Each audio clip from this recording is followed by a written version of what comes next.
ये आवाज नहीं आती। देखिए कल हमने पढ़ा था स्थिर अनुपात का नियम और गुणित अनुपात का नियम।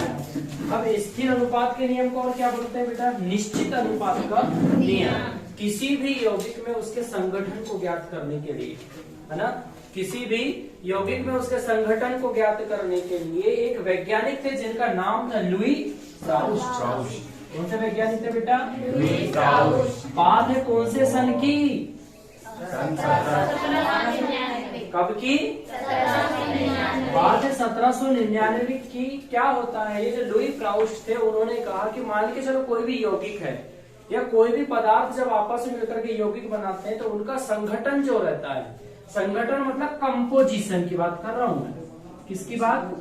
कंपोजिशन। एक संगठन होता है, उस संगठन को क्या बोलते हैं अपन? हाँ बेटा आते ही ना वो पास आता है यहाँ पर। यस सर वही नंबर। चलो चलाते हैं फिर बात करेंगे क्या है।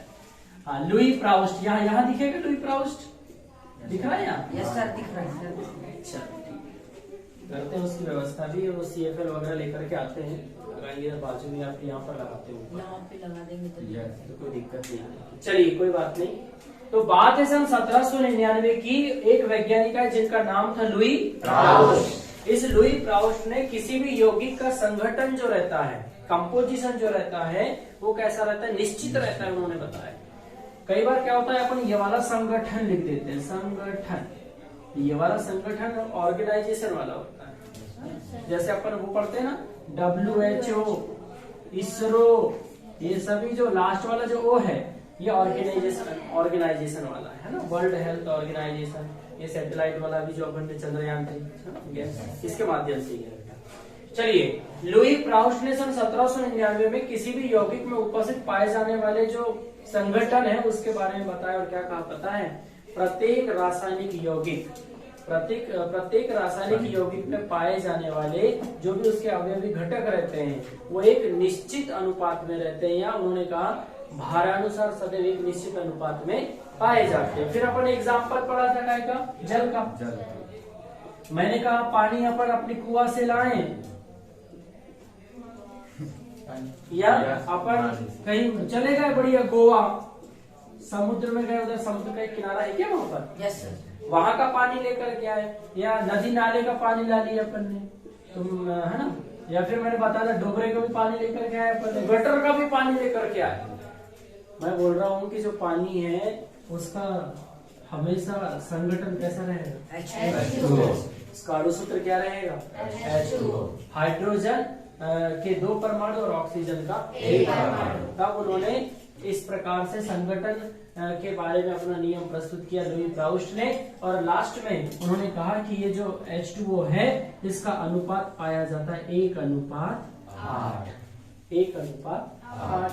1:8 यदि परमाणु अपन ने देखे, जैसे भार की बात करें अपन ने, तो एक हाइड्रोजन का भार कितना हो गया? 1। तो 2 हाइड्रोजन कितना हो जाएगा बेटा? 2 हो जाएगा, है ना। 2 हाइड्रोजन का हो गया 2। एक ऑक्सीजन है, ऑक्सीजन का परमाणु क्रमांक 8 है, पर भार कितना हो गया? 16। अब यदि इसको अपन हाफ कर दें, है ना, एक निश्चित हाइड्रोजन का 1 और ऑक्सीजन का 1, यानी कि मूलानुपाती सूत्र की बात करें अपन, मूलानुपाती सूत्र की बात करें तो हाइड्रोजन अपने पास 1 है और 2 है, तो अपन ने एक हाइड्रोजन ले लिया और एक क्या ले लिया? ऑक्सीजन ले लिया। 2 ही तो तत्व है ना यहाँ पर। तब उसकी बात की जाए तो परमाणु संख्या के आधार पर इनके जो भार की बात करें तो कितना हो जाता है? 1:8।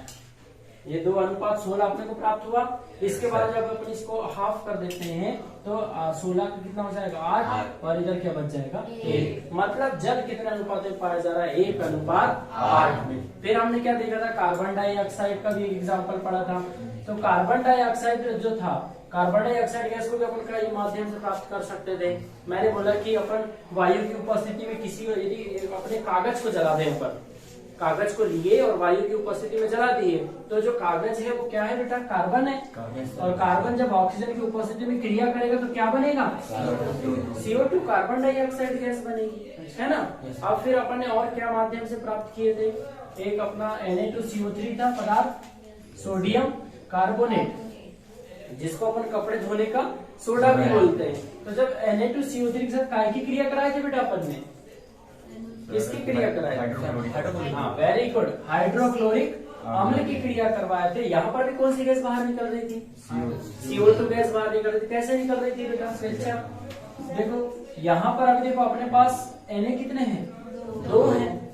अब अपने को NaCl निकालने के लिए अपने को Cl की संख्या भी कितनी करनी पड़ेगी? 2 करनी पड़ेगी। तब इसके सामने हम क्या लगा देंगे?